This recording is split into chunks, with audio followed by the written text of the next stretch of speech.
Bien le bonjour à chacun d'entre vous qui regardez la capsule de réflexion, la pensée du jour pour lundi le 6 avril.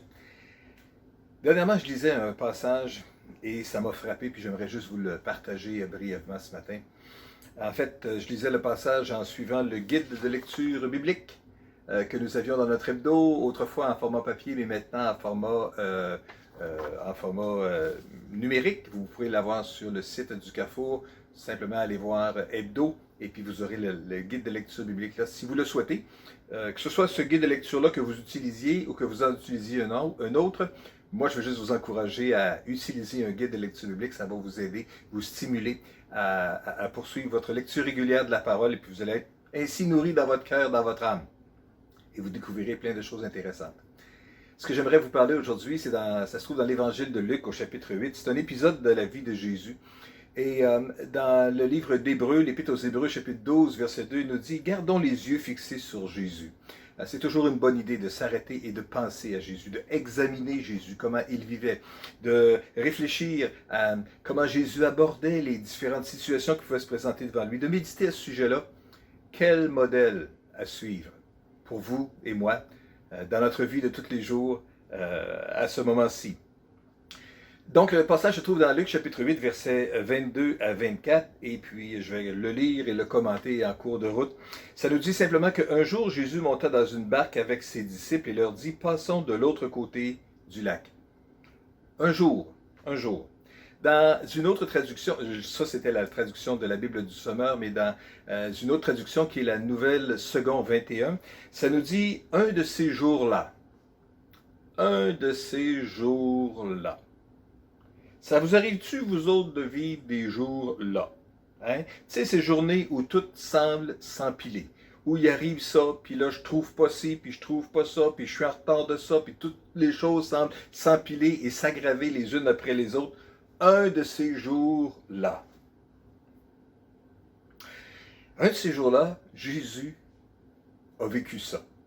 Un de ces jours-là, fatigant, Jésus a vécu ça. Et puis il dit donc à ses disciples, allons de l'autre côté. Il faut dire que Jésus avait auparavant prêché des sermons, Jésus avait guéri sans aucun doute des malades, sa famille voulait le voir, il était comme pressé de toutes parts. Lorsque tout s'empile, Jésus dit à ses disciples, donc, montons dans une barque et puis passons de l'autre côté du lac. Jésus dit, passons de l'autre côté du lac. Jésus voudrait nous dire peut-être aussi, hey, la période que vous vivez maintenant, elle est temporaire. On va aller ailleurs. On va être de l'autre côté du lac. Et savez-vous qu'est-ce que c'est la bonne nouvelle avec ça? C'est que Jésus veut nous conduire de l'autre côté du lac. Jésus va nous accompagner de l'autre côté du lac aussi. Il ne nous laissera pas seuls pour aller vivre ça, mais il sera là avec nous autres.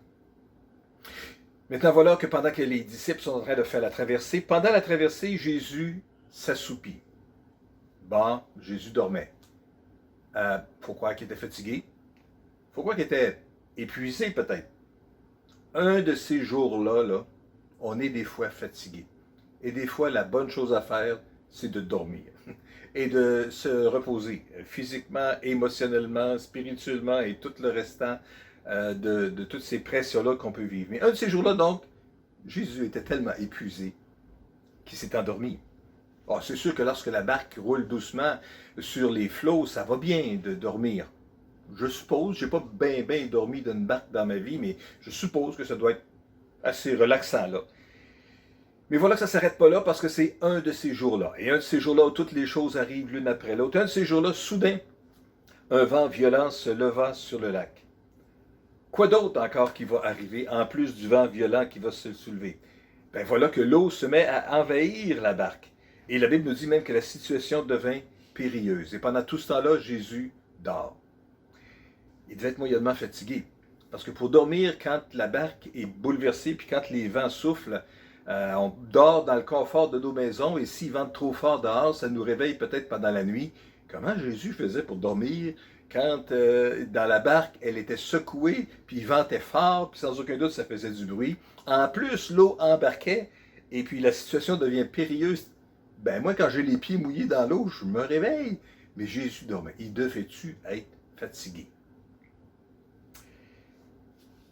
Alors les disciples, bien sûr, sont inquiets, ils vont réveiller Jésus, et puis la Bible nous dit que Jésus se réveilla, parla sévèrement au vent et aux flots tumultueux. Ils s'apaisèrent et le calme se fit.